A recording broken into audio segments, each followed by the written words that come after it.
Well, hello and welcome to Yellow Flag FPL, the podcast where all of our opinions should be yellow flagged. My name is Harry. My name is Lee. And his name is Lee. His name is Lee. He's back for popular demand. You may remember, listeners and viewers, he did fill in for Stephen not that long ago. He's now since then moved to Singapore, so he is 8 hours ahead. Is that right?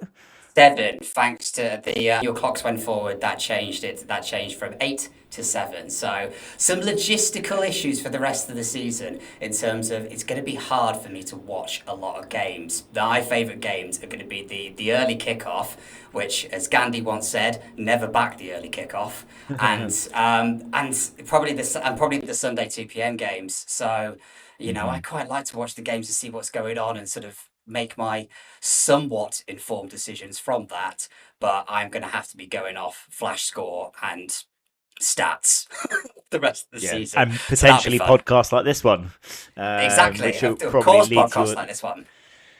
leads to your demise, no doubt.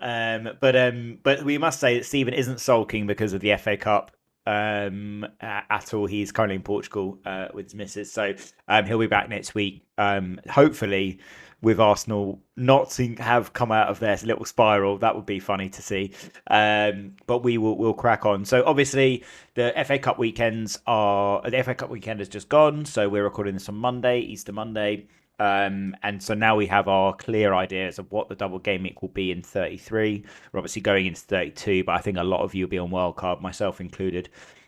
Lee doesn't have his wildcard, but we're still going to talk about that double. I'm going to talk about how you roll through that, and then obviously the blank in 34 and the rest of the season as we go. So how we're going to kind of set this up is talk about the teams that double, talk about players that we like from that, but we're also going to give a nod to single game week fixtures as well, because we've seen it all before. There'll be a random player who's not got a double game week who somehow gets 18 points, and so I think it's just worth watching for those. As I do think there's a couple that could be possibly really interesting and ones to look for. So yeah, going through it, I mean, I've basically ranked the six. But I'll go through them and then I'll ask your opinion, Lee. So Leeds have got a double of Wolves at home, Bournemouth away. Man City have got Arsenal at home, Burnley away. Brighton have got Tottenham away and Chelsea at home. Bournemouth have got Newcastle away and Leeds at home. Chelsea have got Man United at home, Brighton away, and Burnley have got Forest away and Man City at home. Who do you think has the best double in that? In the best double, I think it's probably Leeds United out of all of that as well. But I think you've got to look at it. I think you've got to look at it two ways. You can look at the double, but you've also got to look at the fixtures that they've actually got remaining as well. So, and I think you and I have spoken obviously through WhatsApp outside of that. And one of the things when we were preparing for this pod is, oh my God, Leeds don't Yeah. have actually they don't have a bad run. Let's go through the 7 games that they've got. I mean, they've got United away this weekend, so that's probably going to be a defeat and probably going to be a Bruno Fernandes bloodbath. More on him later. But then, as you mentioned, for the double, you've got Wolves at home, but Bournemouth away, Burnley at home. The next fixture at that, Tottenham away.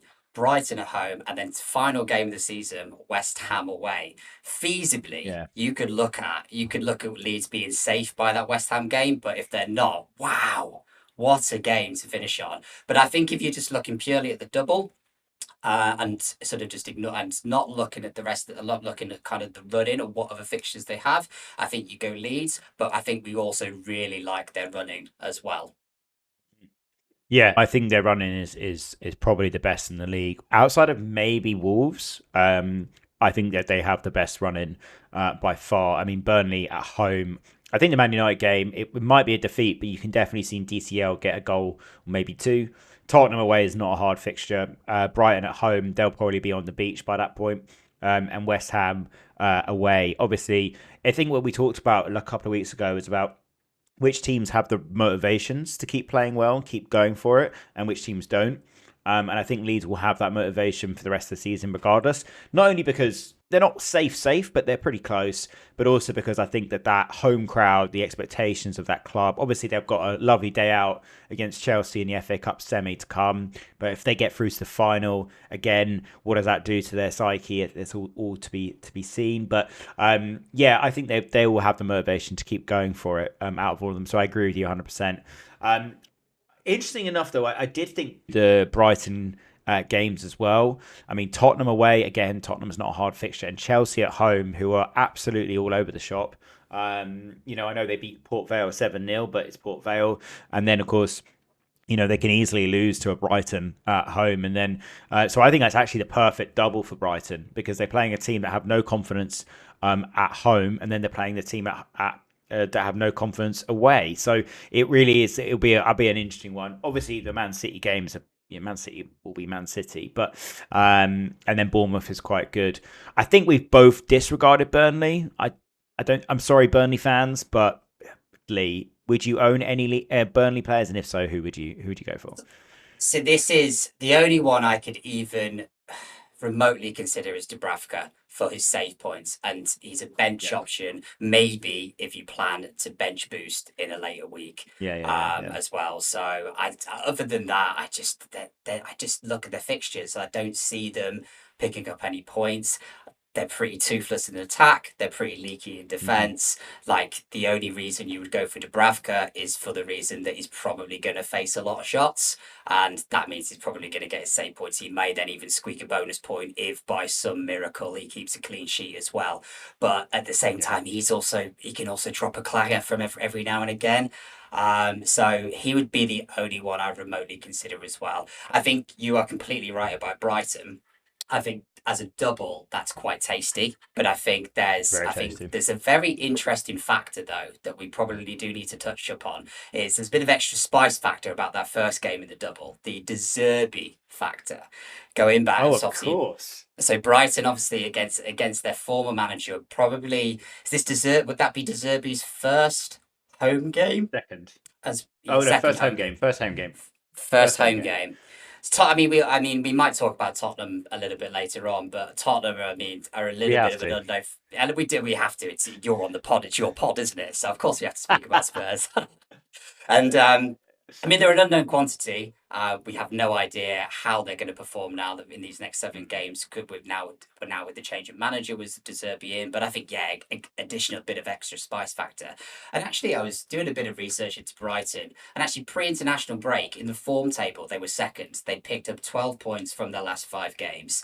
Um, the harder games in their running as well. If we actually again let's widen the lens and let's have a look at what other games they've got. Start off with Burnley away this weekend. Probably going to win that. We've obviously spoken about the double of Spurs away, Chelsea at home, Newcastle away. That could be quite tough, especially if now that Newcastle don't have anything else don't have any other competitions to focus on, and they only have the Premier League to focus on. They might have built up a head of steam ahead of that fixture, so that could be quite tough. But then Brighton finish off with Wolves at home, Leeds away, United at home. You'd probably argue that some of their harder games fall at home, where they are quite strong and they do pick up a lot of points. See last result in the Premier League against Liverpool, where I thought they were excellent and they played really well as well. And I think you've got some real. I think actually, if we were actually to go down into the individual players for Brighton, not one also ones that you'd want for the double, but if you're thinking about those fixtures ahead as well, in terms of actually who could I own for the rest of the season, who actually can still hold points and still bring them in, I think they've got some really good options, along with Leeds, and the obvious being Man City for those kind of thinking with the broader picture. Yeah, for sure. And I think also, he rotates quite well. The defense in for Brighton rotates quite well with like a Wolves or with a Palace. And you can do that in a way that kind of continues you through to the rest of the season. I mean, I'm thinking about getting 2 keepers that double, but actually, one idea I did have is having Jose Sarr. He's got Leeds away in that double, and then of course you can then just bench him for the rest of the season, or you could do the same thing with Dubravka if you dare, right? So yeah, I think Brighton's fixtures look pretty good for the rest of the season. But out of that team, who would you be going for? Would you be going defensively? Would you be going attacking? Where is Danny Welbeck making an appearance? What's happening?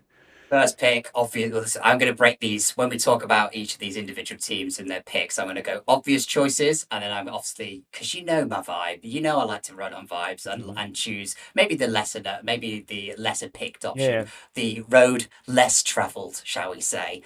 So I'll give you I'll give a couple of options on that side as well. The obvious choice is Danny Welbeck. His form at the moment is I think so. 7.0, 6.2 million, only 5.2% owned. I did see that Yeah. actually in the stats that actually a lot of people are bringing him in for this weekend, and I think that's a great choice. They've got Burnley away, but you could easily see him going on a run for the rest of the seasons against Spurs away and Chelsea at home. You could easily see him bagging in Maybe those he wants games that as well. last England spot on the plane, you know? That's the thing.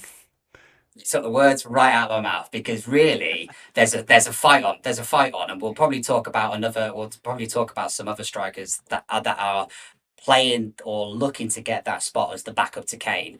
They're probably not going to play because I think they proved in the friendlies that Kane is absolutely essential to our chances of the World Cup Mm. this summer. But I think there's a real scrap on for that sort of second striker spot, and that's his Yeah, agree. motivation. Like we talk as you mentioned, and what you've been speaking about on the pods for the last few weeks is what are teams' motivations. But let's drill that down and actually say what are players' motivations. And Danny Welbeck's motivation is he's been overlooked all season. But is Mm. he? If I'm right in saying he's the second English top goal scorer behind DCL at the moment, or even or at I least thought he level. was I thought he was top, to be honest. I mean, he could be second, but he's definitely up there. I mean, Dominic Solanke's got 3. He's got 12. So like I mean, I think Dominic Solanke overall is probably a better footballer, I'd say, but I mean, you imagine the experience that Danny Welbeck brings to that team. Even if he's a third choice striker, you know, Ollie Watkins maybe is the other, and then Kane obviously up top. So, yeah, I couldn't agree with you more. You know, I was really surprised when I looked at his ownership. You know, 5.2% owned, 6.2 million. I think he's a great pick. Um, Other player that I well, go on, you give me another sort of less well known player then, because I've got one in mind, but Yeah, well, I want to hear yours. I'll leave one of the obvious for you then. The other obvious that I kind of think, based on form and price range, and again picks. And what I find with a lot of the Brighton players is actually they're not very well owned, so they could be No, really no. good differentials, especially if they carry their form on from the pre-international Hmm. break. But I am going to give you, who shall I give you as my one of my two less obvious picks? I am going to go for the attacking option because it's fun. Diego Gomez. So his form Damn last it, you five. took mine. You bastard. Oh, Oh, do you want me Christ. to give you the other one then? I'll let you talk about Diego No, no, no, Gomez, no. and I'll You go give it. for. You go for it, and I'll explain my reasoning. But I think it's very similar. Excellent. Well, I think over the last few games, he's actually been getting a lot more game time, and Mm, the way I'm going to describe him is quite niche. So earlier in the season, in game week 1, one of my picks was Jack Hinshelwood, and my reasoning behind it is he doesn't seem to do much on the pitch, but he always pops up with an assist or a goal, always, and I feel like. Diego Gomez has become the Jack Hinshelwood of this season. Jack Hinchman was doing that a lot last season. Diego Gomez is doing it a lot this season. He's picking up mm, assists, he's picking up goals. But also, I think the main thing is it's 4.9 million. So that's a really good price. That's a really good price point. And again, if you're looking for tasty, tasty differentials, mm. 0.5% owned. And as I said, I think his output over the last 5 games has been very impressive. Um, the only black mark, and I think it's definitely worth mentioning, is because it could obviously play into the factor in that double game week. He's one booking away from a Yeah, suspension. yeah, So he is a bit of a yellow card merchant, which if you again, I think if you're probably scrapping at the upper echelons of the FPL game and every point matters, that's probably something to keep yeah, in as a consideration. But I think that's such a great pick as someone who's getting at least 70 minutes. So he's going to get his minimum 2. And he's just, as I yeah. said, he's popping up with the assists, he's popping up with the goals. I think it could be a really clever differential pick. Yeah, he also sort of plays as a 10 when they're trying to play a bit more attacking football as well. So like I think he's a great pick. And he scored a hat trick against Barnsley, I think it was, or 4 goals against Barnsley in the FA Cup or something. So yeah, really good pick. Okay, cool. Well, I'll start to my obvious, and it shows in the ownership figures. The highest ownership player or owned player in the Brighton team is actually Verbruggen. 5.7 million, 101 points. So I'm kind of tied in between Verbruggen and Van Heck. Van Heck is second most owned player at 5.4 percent. So I think either of those are pretty obvious. I think I'm not a big fan of double defense, as you know. So if I go for the Van Heck, I'm not going for Verbruggen, and vice versa. So I probably will have one of those going into the double game week. I think they're just good picks, good solid picks. I mean, even Van Heck against Liverpool, even though they conceded, he gets DEFCONs. So I think that's a bit of a game changer, to be honest. And then my less obvious one is Pascal Gross. A bit of a Right. FPL throwback, right? Who's played 90 minutes every game that he's since he's come back into the Premier League. He doesn't really do much in terms of goals and assists, but he is on some corners. He is a leader in that team. He plays every minute. He's 5.5 million, which is a bit spenny, but I think he's worth a punt if you really want that sort of punt. I'd have him over Jaden Anthony of Burnley easily. I think there's a very good chance I'll go in with 2 Brighton into this double game week, maybe 3. I don't know. But should we go back to Leeds then, and we do the same exercise? So, in terms of players, what do you think has been? Who do you think is an obvious pick, and who do you think is a less obvious pick? An obvious pick is obviously DCL, isn't it? At 5.6 Yeah, billion, but the only thing I would say is he'd gone a bit cold he pre-international has break. very. He kind of, yeah, I think he missed it pre-international break. He actually missed a penalty, but I may be thinking Oh actually, is he yeah, a good option to Palace. put it? He did. And that I think that sort of showed sort of a bit how out of form he was, but then Mm. does is that rectified by him scoring the penalty at the weekend against West Ham? Give him a little bit of confidence back in. I think to be honest, for that double game week, I mean, Wolves, Bournemouth. That's if there's any teams he's going to score against, they are two really good teams that he probably could score Yeah. against as well. Bournemouth are quite leaky. They're always good for at least a goal, and Wolves. I mean, Mm. they're obviously on an upturn at the moment, which is a it's not like earlier in the season. It's not like when I was on the last pod where we were basically laughing at Wolves. Actually, there's some serious Yeah. consideration to some players in Wolves now, and actually they really are starting. They are looking really solid, and Rob Edwards has got them playing decent football as well. Yeah, for sure. To sort of to add to that as well, I think the other players, which I was quite surprised by, so I was like, who else could be a good pick? I actually also really like Brendan Aronson as well. Yeah. I Yeah. think, but the only thing I would say about him at 5.4 million is there better players at that price point Yeah. that you could probably go and get. But he won the penalty at the weekend against West Ham. So if we were looking in FPL terms, that would be an assist. So that can Hmm. so we could look at that as a bit of pseudo form that he's starting to generate there as well. He likely plays. He's usually playing in that number 10 position, so he's usually getting Yeah. a Yeah. lot of minutes as well. So I think he could be a decent player as well. And then I think much to what you just mentioned about Pascal Gross. I think I'm going to call those a tick over player. They might get Mm. 3 to 5 points, and that is sometimes okay in tight situations where every point matters. And another one in the last couple of games who's ticked over at 5 points, getting his DEFCONs, got some clean sheets as well, is Ethan Ampadu. And I think Yeah. that could be Yeah. another solid pick. And I think actually at 4.9 million, that's actually not a bad Yeah. price point for a tick over midfielder as well.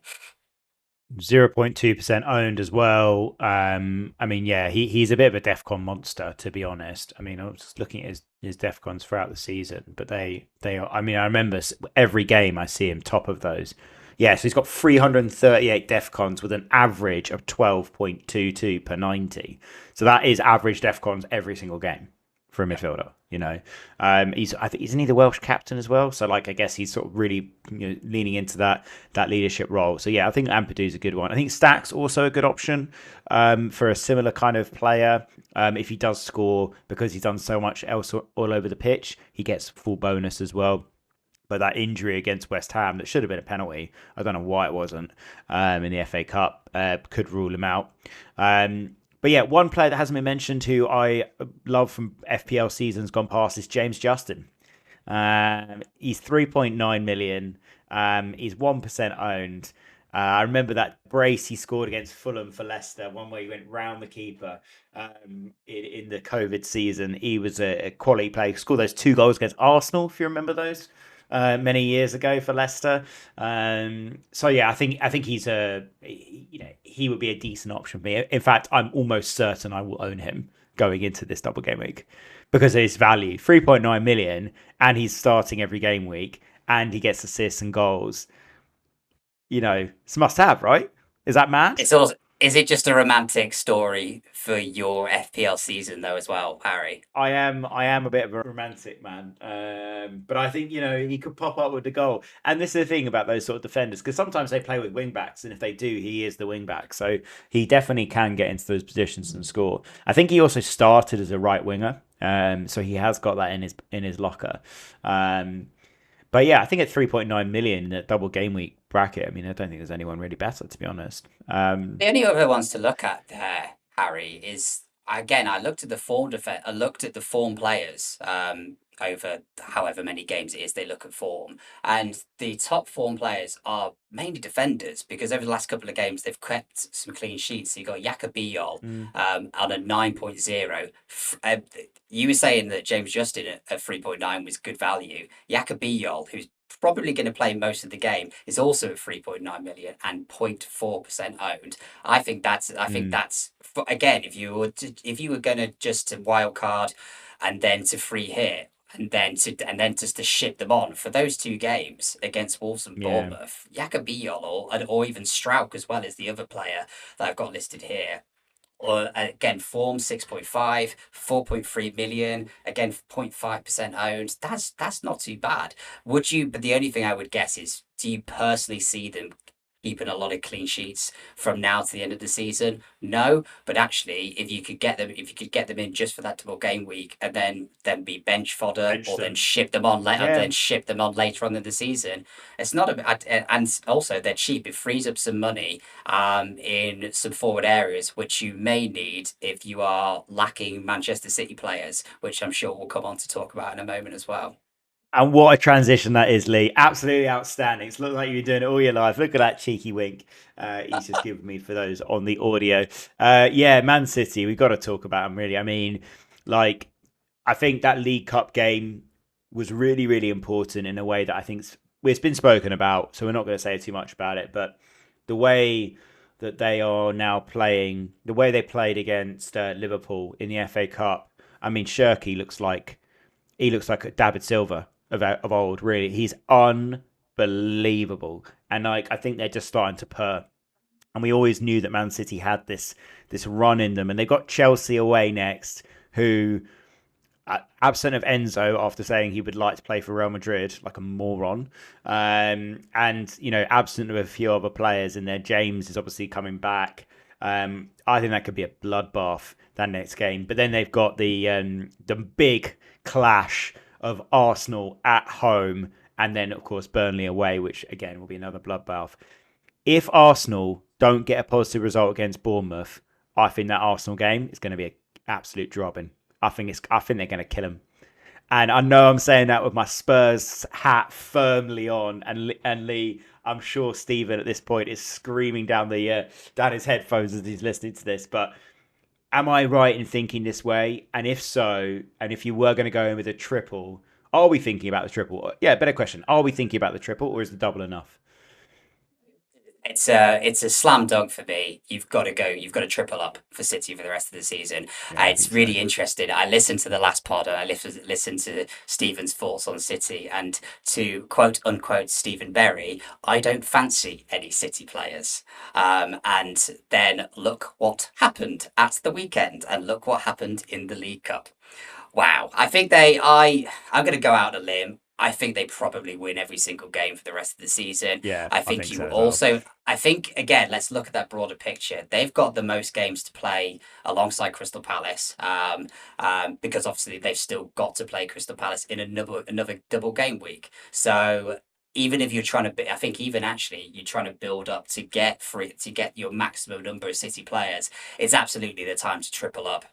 The fixtures for the Yeah, rest of the I season agree. aren't too bad, and I just think City have got that dog in them, haven't they? They just when it comes to the end of the season, now that they've Got won that that dog in them. they've got that dog in them, Harry, and they've won that League Cup, and Yeah, no. you can just see that Pep has now molded his next team, or he's got a bit of the basis for his next team as well. Do you want me to Yeah, dive true. into the obvious picks, and then I've got some less Yeah, obvious picks as go well on. because it's fun. Of course I Let's will. do it. The obvious, because I don't think we need to speak about them too much, but I think if you can, you've got the finances to do so. The obvious three, or what I feel are the obvious three: Erling Haaland.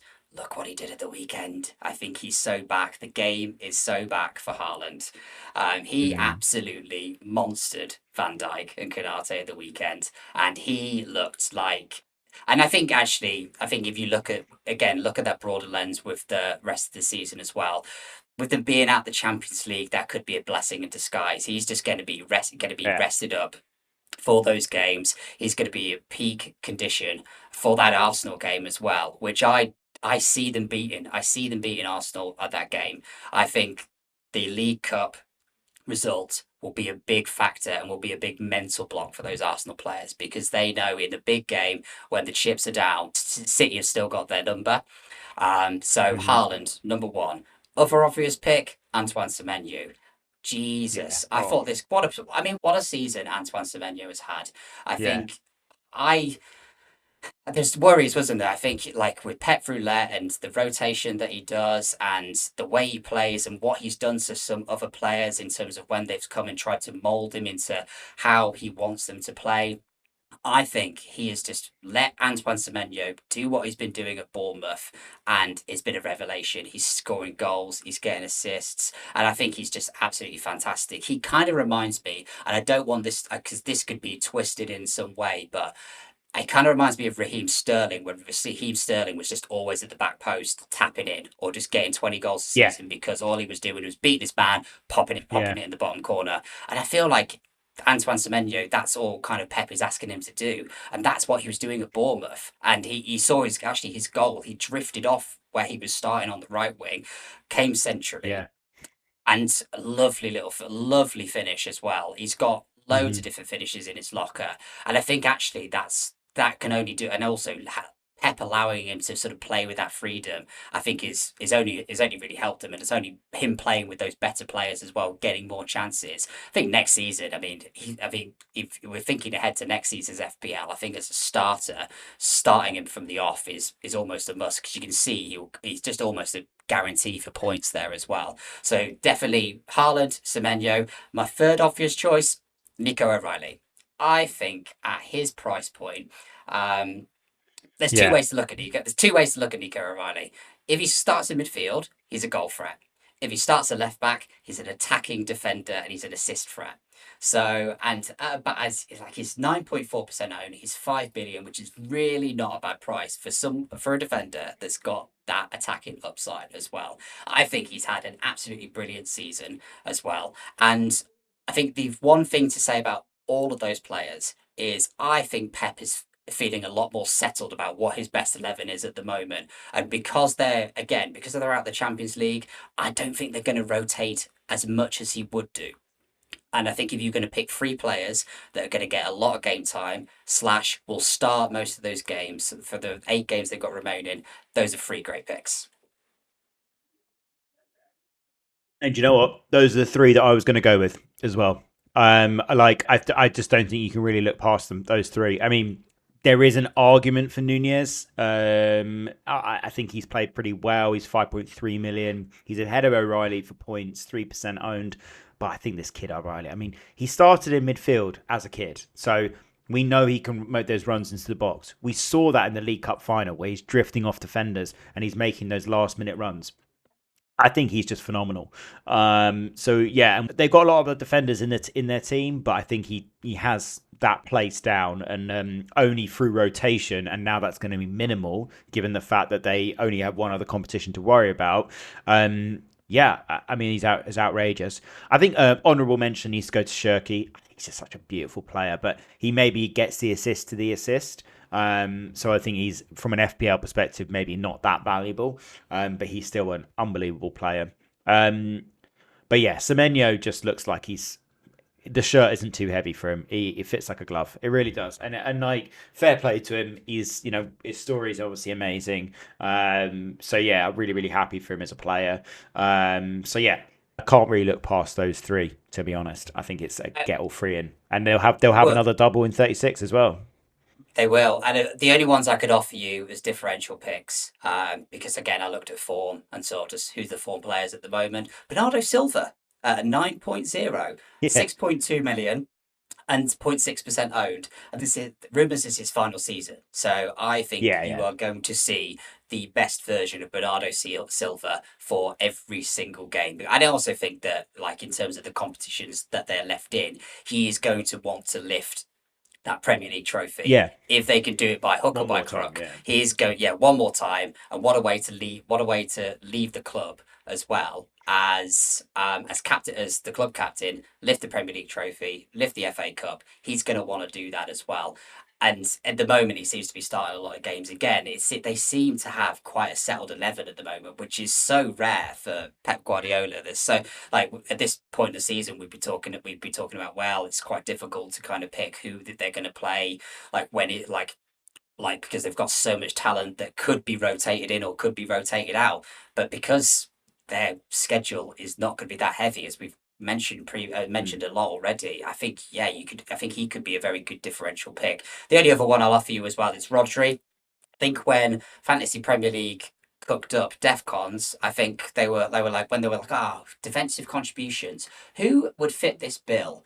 Underneath would be Rodri. Because he just mops up everything in that midfield. And I mean, he's Yeah, done yeah. so well to come back from that horrific injury. He's now, I think now really back on the pace as well. And again, there's actually rumours that Real Madrid are interested. He's interested in going to Real Madrid. Is this his final season? Does he want to mop up as many trophies as possible as well? And again, I'll use that term, tick over player. If you want someone in the team for 3 to 5 points for the rest of the season, who's just going to earn you that. I feel like Rodri's a good pick. Form at 4.0, 6.3 million, a little bit on the expensive side, 0.5% owned. So it could be a really good differential pick. Yeah, I think it has to be pretty bold to spend that sort of money on a player like that, particularly when you think Doku's about the same price as well. But yeah, interesting to say the least. So let's move on. That seems to be an easy discussion. Let's move on to a more difficult one in the form of Chelsea, who don't have the best double, but you know what Chelsea are like. They can pop up with the odd thing here and there.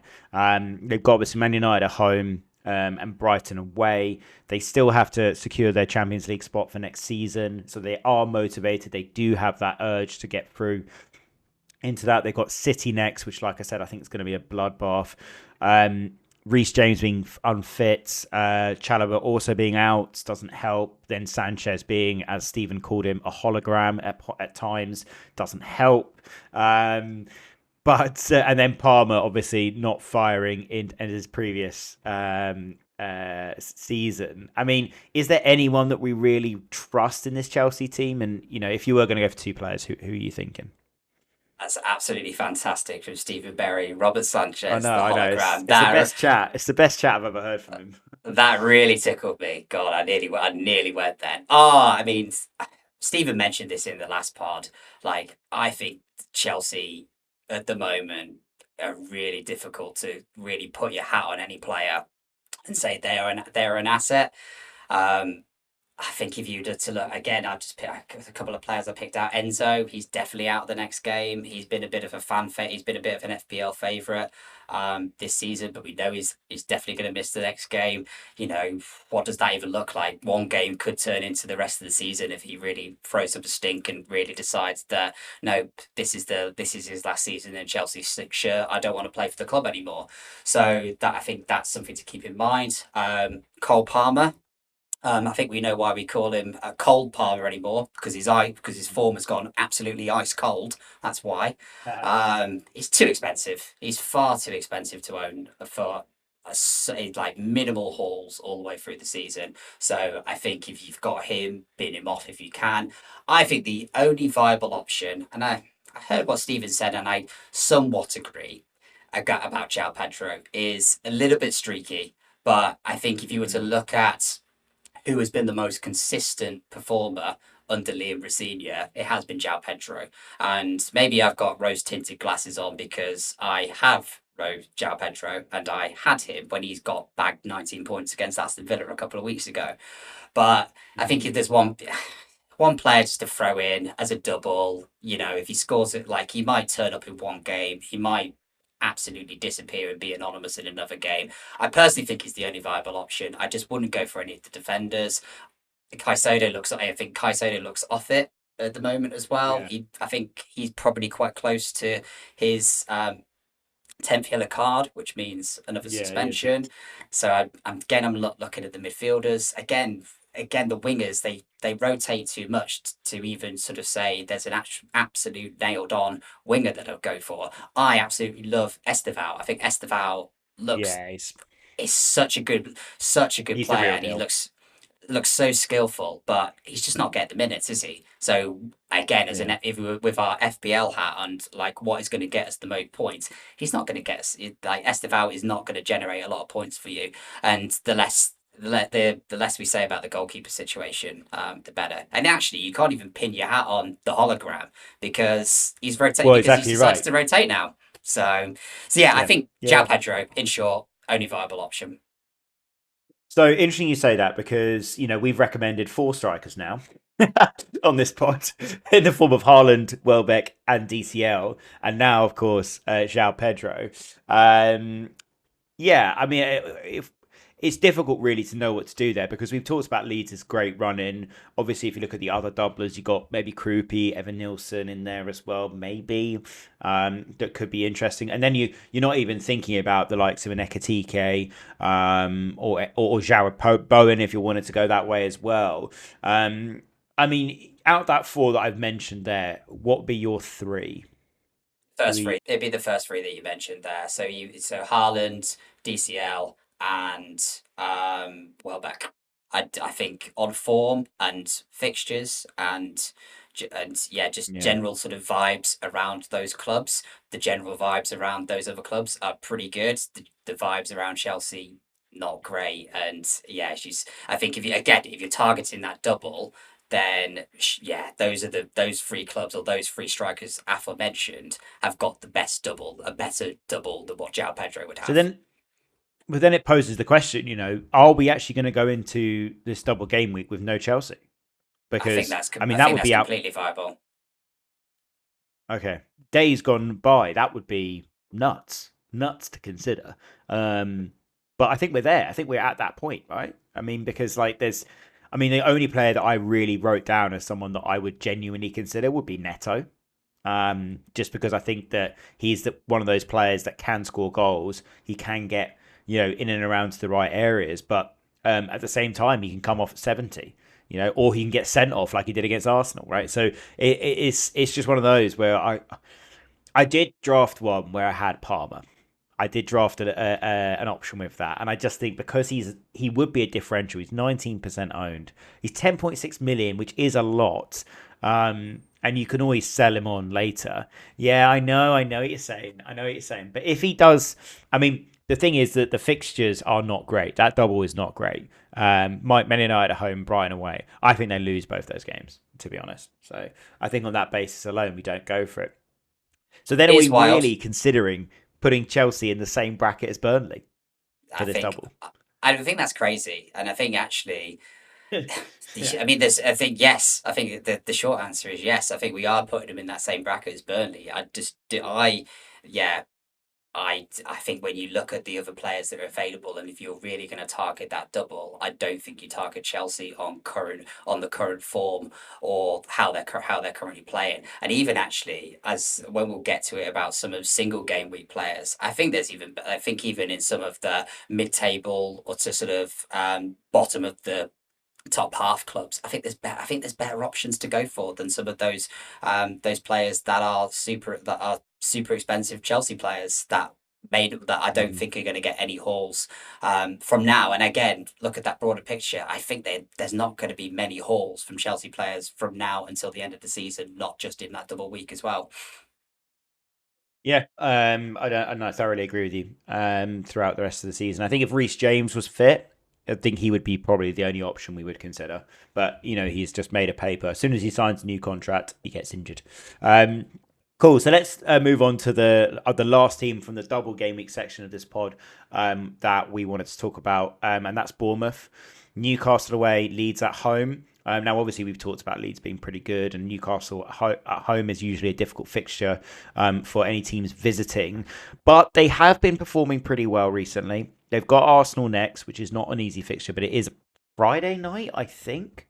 No, it's not. It's a 12:30 kickoff. Oh, it's a 12:30 kickoff. You can just see Arsenal losing that. Oh my god, it's gonna happen. I can't wait for it. Anyway, but most importantly, dear listeners and viewers, we want this because Stephen has told me that if that happens, he is going to be furious, and that will make that pod A, very hard for me to edit, but B, hilarious for us all to listen to. So, fingers crossed. But looking at Bournemouth, obviously they've done pretty well. Senesi's fourth for defenders, isn't he? And they've had a few run of a few other attacking players in there. But I mean, who catches your eye into this double game week? Well, a little bit of a conflicting thought about Bournemouth because I think pre-international break, I thought they were running out of steam, and I think they're quite an odd team because on the one hand, they are unbeaten since game week 20. However, they've drawn the last five games. So you can look at this sort of either one way. The international break was either a great time for Bournemouth, it gives them a good chance to reset, and they'll continue their unbeaten run, and Arsenal away at that 12:30 kickoff. I think that was one when I was looking at how many points do I think Arsenal could get for the rest of the season. That could be any one of the possible results. That Arsenal could win that game, lose, or they could easily, or it could be a very high scoring draw. I think what you can always guarantee with Bournemouth is they will score or they will nick a goal as well. Yeah. I think the players that catch my eye is two defenders, which is odd because they never keep any clean sheets. And I think you own him at the moment, and I think I would advise you to keep this player. Is Truffert. Yeah. Four, seven and a Yeah. half, 4.7 million, 3.3% owned. Fantastic differential. He kind of looks like, and I say, yeah, he's again because I think if you kind of ignore that Bournemouth don't keep clean sheets, the Truffert is an attacking threat, an absolute perfect fit for well, obviously when Kirkes departed to go to Liverpool. Great fit for Bournemouth. Mhm. Almost a sort of literally like plug and play. Here's Truffert. He's just as good, and he cost what a third of the price of what Kirkes is. Bournemouth model working to absolute perfection again. The other person that I think could be a really good pick and has come on leaps and bounds this season is not Senesi. I thought Senesi for his price point and again 20% owned. That's quite a lot. So not obviously a bit of a Yeah. differential, but not the kind of differential for Vibes FC that I'm looking for. Mhm. But I would go for James Hill. 4.2 Yeah. million, 7.6% owned, and he for the last few weeks, or what I can remember, an absolute shoe in for Defcons. And correct me if Yeah. I'm wrong, he has got a bit of a missile long throw, so you might even nick a cheeky assist with his launches into the box as well. But I think he's come on leaps and bounds, and he's a Yeah. again, if for the listeners come viewers, go and read his story in terms of where he's come from, in terms of what was obviously the clubs. I think they signed him from Rochdale, so he properly come from non-league. He's had a few loans out into the football league, and then really sort of been given his chances through lack of form through the other centre backs that Bournemouth signed as Well, replacements sold. for A lot. Well, Zibanejad. a lot of Yeah, them is. A lot of them sold off to PSG and other places. So sold them. Yeah, sold off Heinsohn and stuff Zibanejad like to that. be. Yeah, sold off Sabani to PSG, sold off Heisen for good money to Real Madrid, both with that. They bought that Diakite from Lille. He seems to not really quite worked out for him. But obviously they had a really solid pick in Senesi that obviously had a really bad injury, which meant those two aforementioned defenders that departed last summer. But Senesi's been back this season and has performed really well. But James Hill has sort of really slotted in really nicely alongside. Even so, that I thought he could be in like with the sort of the expanded friendly squad that Tuchel picked. I was quite almost surprised that he wasn't even given a look because he's very athletic Yeah. and he seems and with the DEFCONs, if you were going to kind of look at that just on the surface, it means he's a bit of a monster in terms of he's going to win a lot of headers, he's going to win a lot of tackles as well. Very good modern centre back. I think those are the two. Yeah, those are the two picks for Bournemouth that would really Hmm. stand out for me. I just their attacking players, their goals are so spread out in terms of in Yeah. terms of Yeah. who's gonna pick up. I mean, I've had Evan Nielsen since I wildcarded back in game week 24, I think it was, and I absolutely hate Evan Nielsen because I'll drop him and he'll get points, and then I'll bring him in and Yeah. he'll get 1 point because he'll be dragged off for Yeah. 59 minutes. And he has been Evan Nielsen these past few weeks has been the bane of my FPL existence. So I think it's tough. And again, I think when I was last on the pod, I think as I said, as my rogue shout was Ryan for the end of the season. Obviously, he nearly scored that wonderful goal against West Ham, but hit the bar. But then that's the last thing that he's done, which kind of maybe is him Yeah. adjusting to the Premier League a little bit as well. So Well, I he, think, yeah, he weirdly, the defensive picks for me. And then, but I think with the caveat that they're probably not going to get clean sheets a lot of the time. So you're really picking Hill on his defensive contributions and Truefair on his attacking output. Yeah, I think that's a good summary, and I think Ryan, we were both quite happy with. We quite liked him. He got 3 returns in three in his first 3 games. I brought him in, and since then he's done bugger all. And yeah, so he's been really disappointing. But I mean, Truffet has been he's had a return in the last 6 games in a row, including an 11 pointer against Burnley. So he really is. I think is a great pick. I mean, we talked about him, but you've not really mentioned the goalkeeper. I know Petrovic was a bit mixed at Chelsea. He doesn't seem to get save points per se. But why are we considering, Truffert, Senesi, and other defenders, but not the goalkeeper?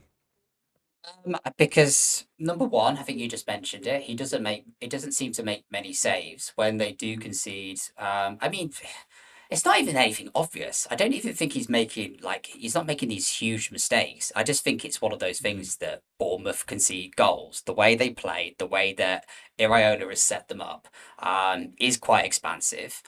Is They are probably one of my favourite teams to watch in the league, which means that I mean I think if you look for their goals for, goals against, I think they probably actually for a mid-table team they're kind of running sort of Liverpool and sort of like those lower top six teams, like giving them a run for the money on the goals scored. But they're probably giving their relegation cannon fodder a run for the money on the goals conceded as well. So it Yeah. makes them very entertaining, very good games usually to watch when Bournemouth are involved. And as just saying, I don't think it's on the part of Petrovic that he's making these huge mistakes. I just think Bournemouth concede a lot of goals. But what your Sinesi gives you, what your Hill gives you, is the defensive contributions. So going back to Mm. my new favourite term of tick over players, even if they concede one goal, they're probably going You to get get their 4 points. defcons, which is Yeah. exactly that. But I Yeah. think what Truefair offers you is the attacking output. I think those wing backs. I Mm. mean, I had Jimenez You before. did, And yeah. then actually, yeah, and then I transferred him out not too long ago. And I think actually he's not a bad. I don't think he's a bad pick as well. And actually, I think in terms of how much he's owned, I think it's around 0.5%. The reason I picked him is because he started playing right wing, and I thought, aha, I'm onto something here. Next game, put a right back. But he actually got me quite a lot of clean sheets. It's the weird time where Hmm. in the period of 5 draws in the last 5 games that Bournemouth have had, the clean sheets where I've had him in is where they've got clean sheets where he's got me 6 points, and then they inexplicably played Burnley where they got their third clean sheet in a row, and they dropped him for Adam Smith, and that was like right. See you later, Alex Jimenez. I think for those wing backs, it's attacking output. I think you can almost you kind of forgetting that they're kind of forgetting they might get the odd clean sheet, which is a bit of a Brucey bonus to be honest. But I think with True Ferens, even as I've Brucey just mentioned, bonus. there, Alex Jimenez with Alex Jimenez, I think there's more their attacking output than anything else. Yeah, fair enough. Fair enough. And Truefair does get a few Defcons as well. So it's worth mentioning that. But yeah, attackers wise, you mentioned it. I mean, Krupi, obviously he's an X-Min's risk. He's also flagged at the moment, but if he's not, does he split his minutes with Evan Nilsson? Does he play as a 10? I personally, if I was Ariola, I would prefer Krupi over Evan Nilsson. I would rather start him and play the rest through that.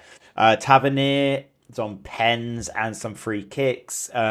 He's always been quite a good pick, but again, inconsistent.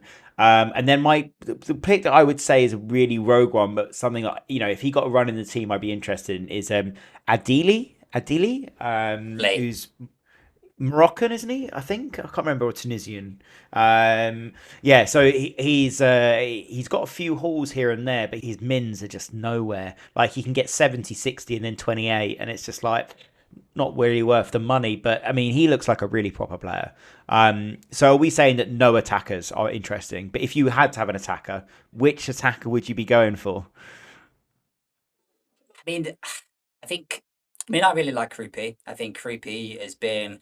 I think at his price point, which I think is pretty low, the only downside for him, unfortunately, is he's got a yellow flag against his name at the moment. So is he even Yeah. going to be fit for the? Is he even going to be fit for the next games? Look, let's stick to some guns here. We said back when I was on the last time I was on the pod, we like Ryan. Yes, he's got a bit cold, but I think there's something special about him. I think the way he's with his sort of physical prowess on that wing, and he's definitely shown he can finish when he has finished, and when he sort of was really red hot in those first few games.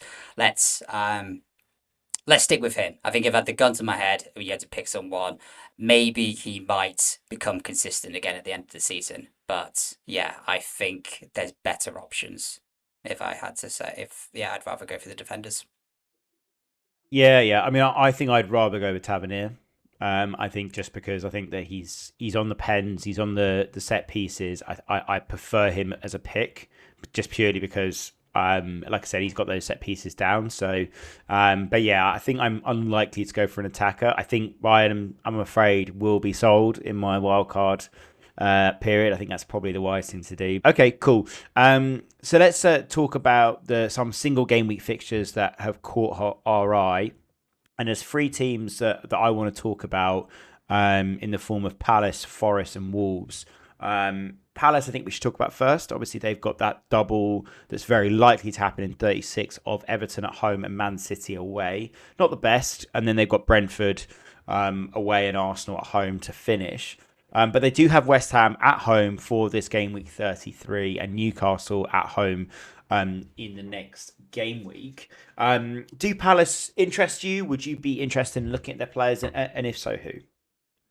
No, it's the short answer. Let me expand. Let me just not say just no. Yeah. This is so my notes when I was doing Palace, and this is literally one line that I've put is expect focus will be on Conference League rather than the Premier League.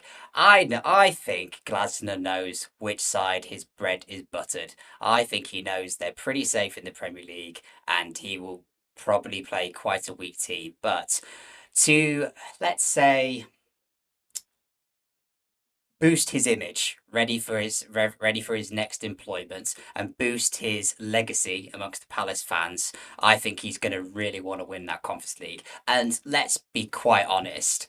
Any Premier League team that is going into that, just even if it is the club the size of Palace, should be winning that Conference League hands down. Yeah. Because the rest of the clubs in there are absolute cannon fodder. I think they actually play Fiorentina in the next round, which is probably the last remaining hard team in there. It But I'm is, going to yeah. say hard team because they are 18th in Serie A. So make of that what you will. So I just think there's a few clubs that I've sort of put down and I've just gone. I wouldn't even be touching them for the rest of the season. And Palace fell into that bracket for me because I just don't think they're. I think their eyes and their focus, rightly in my opinion as well, because if they win the Conference League, it's actually a step into the Europa League, making sure that they've got their admin sorted for next season. No, it's a touchy point. Sorry, Palace fans.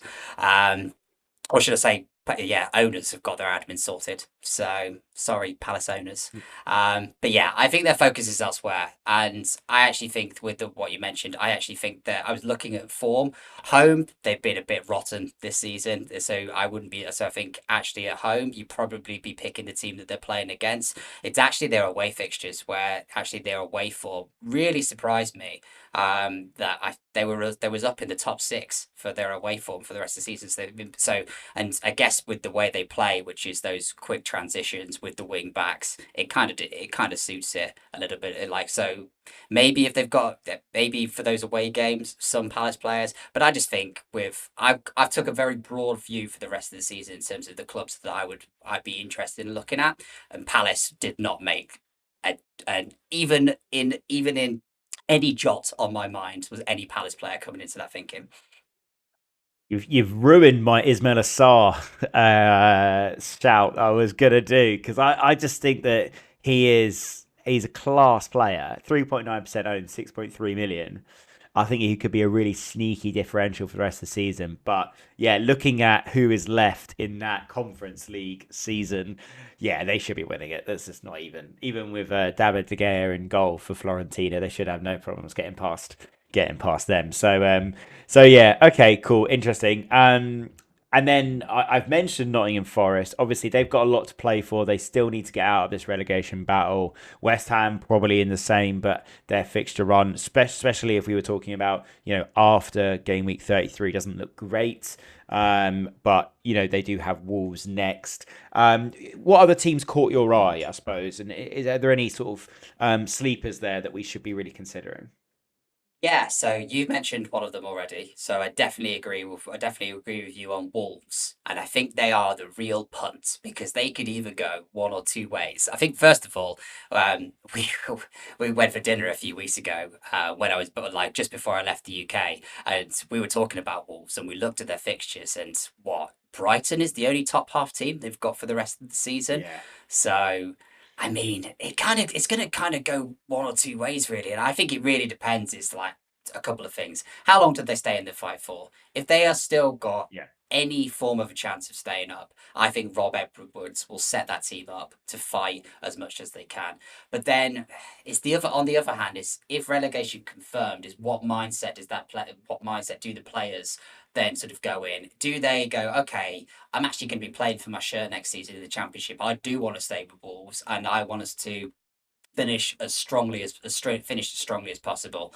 And I mean, and I think with the relegation tag confirmed, maybe that frees them up. Maybe they're able to play a bit more freely. They can kind of go in with every game. Pressure's off, lads. Like, go and have some fun. Let's see what we can do against these teams around us. Let's see who else we can take down with us. I mean, they pretty much every mover and shaker in that bottom half or in that relegation scrap they are playing, so they could either cause havoc or they could reel in these teams above them really fast, and I think that is Yeah. quite exciting. I mean, then of course, if it goes the other way, then they could absolutely stink up the gaff, lose 7 games, and then by the time Yeah. they play Burnley, which will be Burnley is their last game, I think it's at home as well, and that could be I think that could be a really Burnley away. sad. Yeah, Burnley way, sorry. That could be a really sad game for both of them. Just both relegated, both 20 odd points if they even get to that. They're still in the teens at the moment. But honestly, I think they're worth a punt. I think if you've got nothing to lose and you really want to find like some good differential players that are cheap, Yeah. and even for even bench options as well, for your wild card for those that are wild carded and thinking about the rest of the season. We've got some cheap options in here. You've got João Gomez, whose form is on a 7.0. It's 5.3 million, which is quite expensive for a Wolves player. I will give you that, but 0.4% owned. Like so, and again, I think João Gomez is just one of those kind of players in the middle of the park that's going to mop up a lot of balls. And because obviously the way obviously where Wolves are in the what position they're in, Hmm. how they're playing, also Rob Edwards' style is like he will probably get his DEFCONs, so he could fall into that kind of tick over player category as well. And then I think the two strikers. I mean, God damn it, we laughed, didn't we? We laughed so hard when we were trying to think of these doubles when I was last on the pod, and I said Tolo You talked Arokadare about because Tulu. I said Yeah. Tolo Arokadare.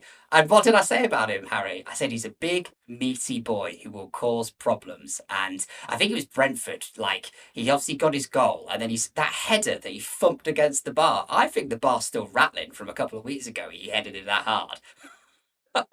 And Yeah. and I mean, his form's on a 5.0. He's 5.3, which for a striker is super cheap, and 0.1% own. I think. I mean, and the other one. I mean, even his strike partner. I think Adam Armstrong, who took a great like his goal against Brentford. Like I think he's like maybe unfairly, maybe fairly, has been labelled as a sort of perennial championship striker. One of those players that we all know that through the years that would bag 20, 25 in the championship. And as soon as they then step up, I think probably for him, it's probably a physicality question because he's obviously in that smaller mold, shall we say. But his goal against Brentford, like his touch and then his finish was absolutely class. Again, form 5.0, 5.2 million, cheap for a striker, 0.1% owned. I think if you're in for a real punt, and want a bit of fun for the rest of the season, I think Wolves could be a really fun shout for the rest of the season. Okay, cool. Yeah, so you mentioned players. Obviously, Tulu's, been playing quite well, but he's obviously coming off the bench, so his X-Mins are not there. Defense-wise, we're not even remotely going near. But I did last week recommend Jose Sarr. If you want to go down the Dubravka route because you think Burnley are more fucks than Wolves, and you wanted that backup goalkeeper that maybe you'll play, is it worth it? What are you thinking with that?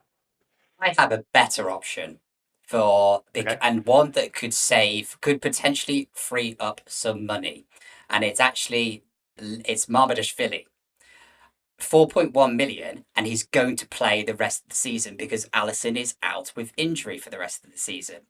Um, I mean, Wow. obviously, we were going to speak. I mean, Liverpool obviously did not look great, and actually, there's not a lot of Liverpool players that I would actually recommend. Szoboszlai being the exception, because he's the only sort of real shining light. But I think but I was when I was looking through, and I was thinking, actually, as a bench option to free up some funds if you've got an expensive backup goalkeeper. And again, at this point of the season, freeing up those funds for other areas of the pitch could be absolutely crucial. And I think the good thing is, let's say you got an injury to your starting goalkeeper, at least you can be comfortable in the knowledge that Mamadashvili is going to play, and and I think he's a good cheap option as bench fodder for Decent the rest of the keeper. season. He's a And he's decent, decent keeper. Yeah. and he is a decent keeper. Yeah. I don't think it's really, and I think what's sad is he hasn't really been able to show it this season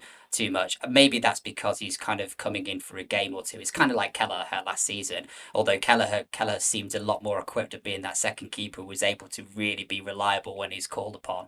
But I think, yeah, Marmadashvili hasn't really shown his best version of himself. That we know there's a really good keeper in there, and I think for Yeah. Liverpool fans, there is something to be excited about as a long-term successor to Allison as well.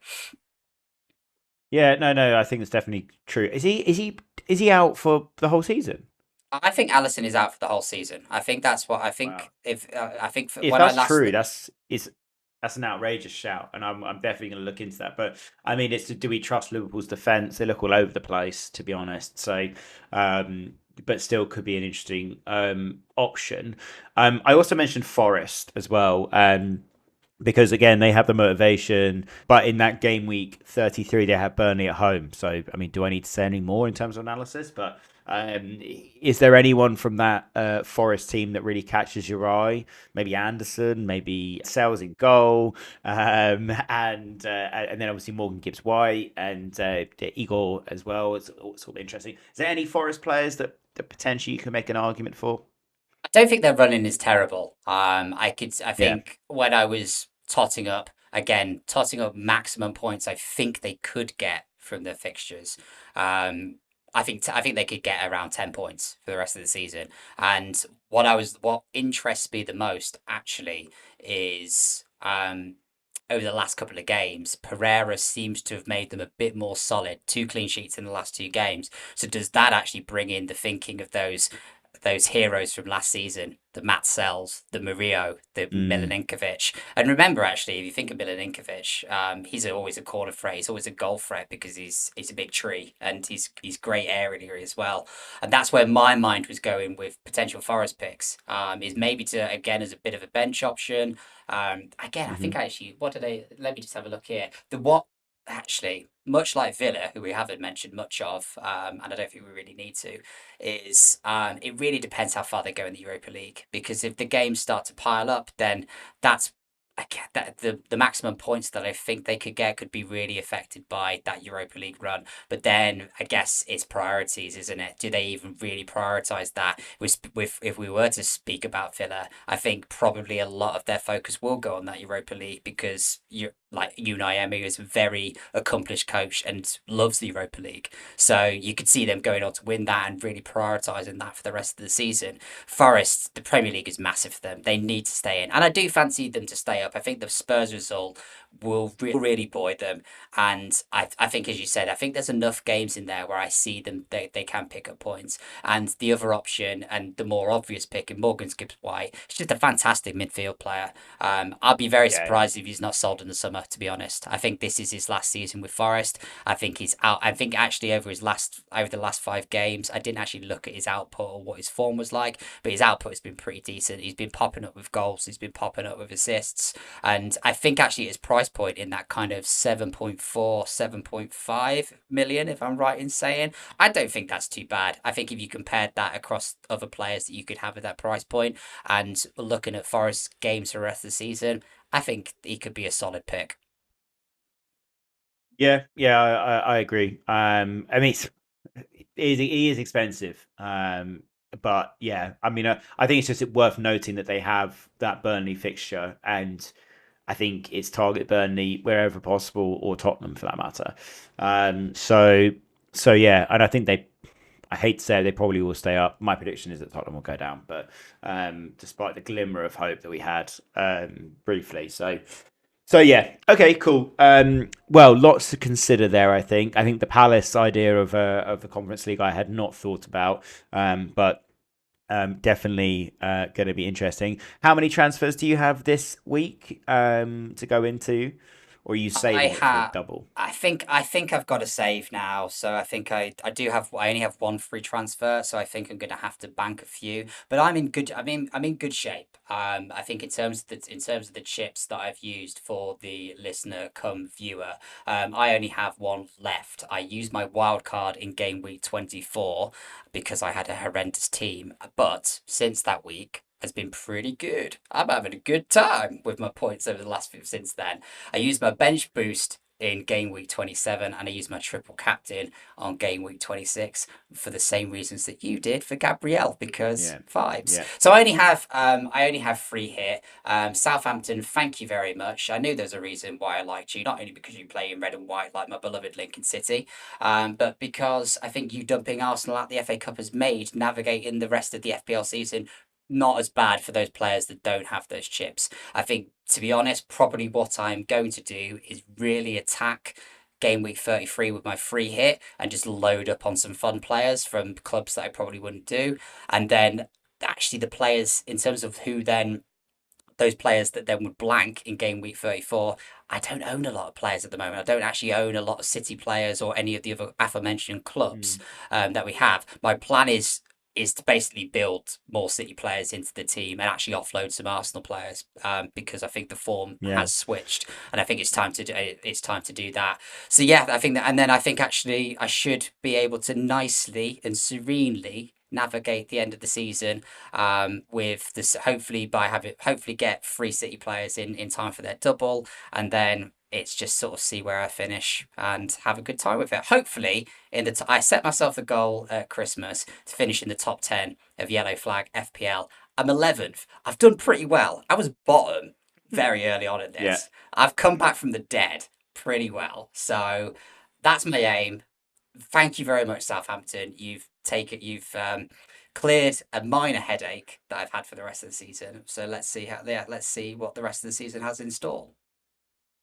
Excellent. That's excellent. Excellent. Okay, cool. Yeah, well, like I said, I've got my wild card, so I probably will be using it. I'm waiting for the Gabriel news. He apparently hobbled off, so that could be even worse for Arsenal going forward, and of course for how we plan our FPL teams. Should we do a bit of banker middling and rogue for the upcoming game week? Because it's not all about that. We don't want to focus entirely on game week 33. Game week 32 is still to come, and plenty of games in there as well, interesting ones. So what's your banker for this Yeah, week? there's some names we mentioned already actually, but I think your banker, boring, boring. It's Bruno Fernandes. He's got Leeds at home, and he's absolutely hauling all the time. And I'm going to tell you this now, Harry, and you're going to listen to me. You are going to set captain at Bruno Fernandes because you are losing a lot Well, of wanna. points. But I've overtaken you because I've had Bruno Yeah, you have. Fernandes as my captain and absolutely just munched up my competition. So Yeah, I you think have done he's that. set for the rest of the season. If you think of like Manchester United have the Premier League only to focus on, Bruno Fernandes is going to be Mhm. nicely rested pretty much every single game, and he's just been. I mean, he's in the running for the PFA Player of the Year for me. I don't like him. I don't like him as a person, but as a player, Well, you've no, got to no one does. appreciate it. No, no one does. But as a player, you've like he is just so consistent. You know, like it's about as dead cert this season as for an assist or a goal as you can get, other than Haaland. For the most part, for Haaland as well. So he's definitely going to be my banker. I think middling. We haven't mentioned this club too much. It's mainly because I think, well, they've had a pretty middling season, for their sort of standards and their aspirations, and that's Newcastle. And the player I'm going to go Mm. for as my middling shout is Anthony Gordon. And the reason I'm going to give him as my middling shout, his form is pretty good. He is quite expensive, but at Yeah. 7.6% owned, I think that's a pretty good differential. Howe seems to have completely gone off his strikers as well. I don't think he really fancies Visser. I think Voltemade has actually been dropped back into a 10 and has been playing at midfield a little bit more. So that actually opens the door as the striking spot is Anthony Gordon. And actually, if you look at his returns over the last few games, he's been consistently getting goals. He's been getting some good output there as well. And he's probably more than likely going to be playing through the middle. Your other like of your middling shouts could actually be his wingers that are going to support him in terms of Harvey Barnes and Elanga, as well. But I think briefly touching on Newcastle, I think they probably obviously now they've only got the Premier League to focus on. I think that's going to be a big help for them, and I do see them having quite a strong now that Eddie Howe can get on the training pitch, which we know that's what we always hear. Eddie Howe likes being on the training pitch and coaching. I think he's got more time to do that, and I think Newcastle could and probably will finish quite strong and actually sort of get quite a number of points between now and the end of the season. And I think Anthony Gordon will be a big reason for that as well. And my rogue shout, we've got to go for a Wolves player because of that absolutely ludicrous running. And I think we'll go for. I loved his goal the other week. I'm going to go for Adam Armstrong. I think he seems to have the nod, and to counter your point about Tolu coming off the bench, I think they do like playing a 5-3-2. I think they do like playing the little and large combination up front. But Adam Armstrong's goal against Brentford was absolutely delightful. And he's kind of one of those players, again, as a bit of a EFL lover. And knowing that he just bags goals in the championship, you just want that player who has been we've known so many, like a David Nugent or those types of players where where they step up to the Premier League, they just can't quite cut it. but you really want to root for them and you really want to see them cut it and absolutely do, and then start banging in the goals like they have been doing in the championship. But Armstrong seems to have the nod at the moment. I think he's going to get a lot of game times because I think even though Wolves won't outwardly say it, I think they think they're down and they'll want Adam Armstrong as sharp and as fit as possible going into that For championship next season season. where they hope Yeah. exactly where they hope he could bag 20 to 25 goals. So he's going to be my rogue Yeah. shout for this game week.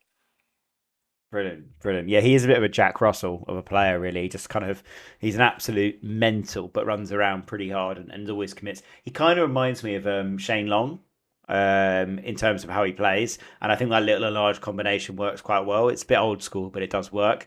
And for a team that's down there, they've got to try something. So yeah, that's cool. I really like those. So my banker is Van Heck, Brighton.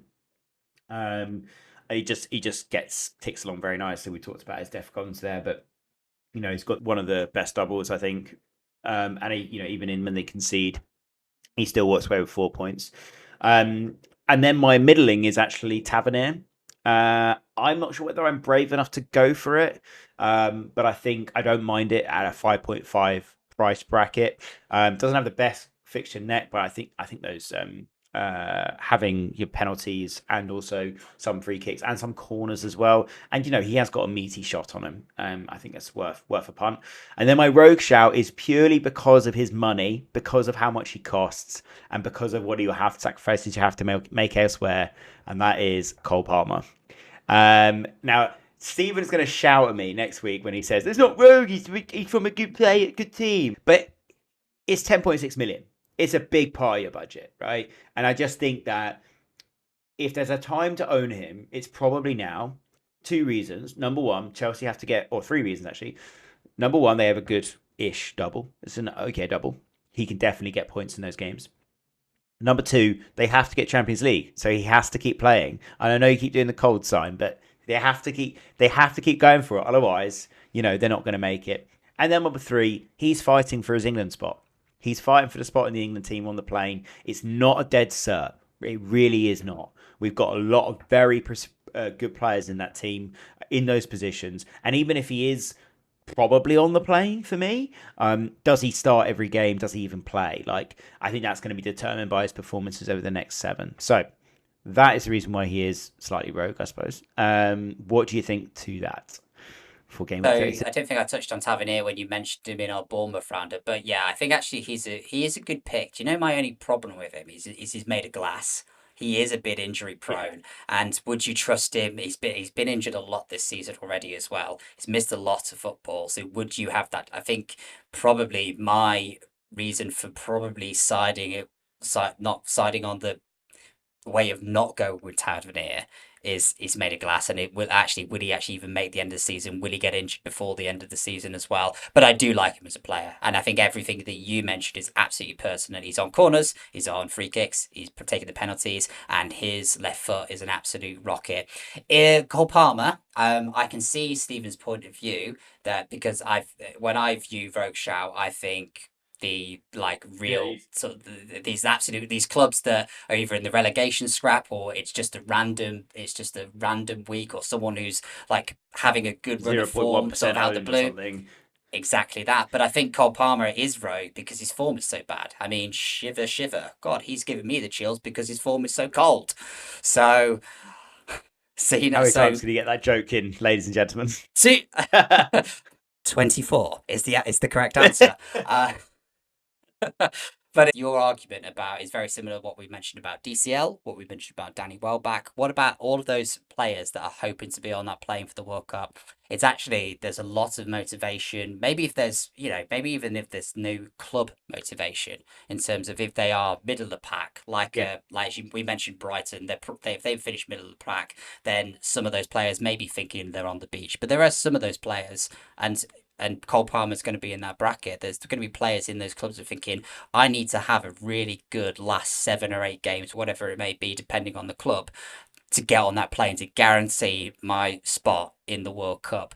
And as a rogue shout and as someone who does need to perform, as you rightly said, there's so much competition. in that number 10 spot. I don't think he has the shirt at the moment. I think Morgan Rogers has the shirt at the moment, but I think it is up for grabs because it feels like at the moment that the number 10 shirt is all the players that could be in there seem to have had a bit of a dip in form. So this Yeah, last yeah, yeah, run in the season is going to be really interesting, and he does need a good run. He does need a good run in yeah. to make sure that he's on that plane. So yes, in some ways I do agree it's Rogue.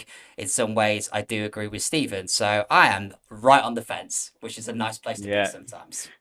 Get your splinters out of your ass. And the other thing as well to mention about Cole is that he's been injured by accidentally kicking a draw before, by falling over at home, by supposedly something to do with a scooter. Like the guy is also has a pretty checkered past when it comes to injuries, and he's only sort of only the last couple of months been back fully fit. So cool. Okay, well, let's wrap it up. That was a longer pod than expected, but when you have two great minds such as ours going through those fixtures, and there is a lot to consider, lots of thoughts in there. If you don't have a wild card for this game week and you're just kind of muddying through, no problem at all. I guess that Lee's plan is quite reasonable, but obviously just be mindful of those blanks. They're going to come up and bite you in the arse.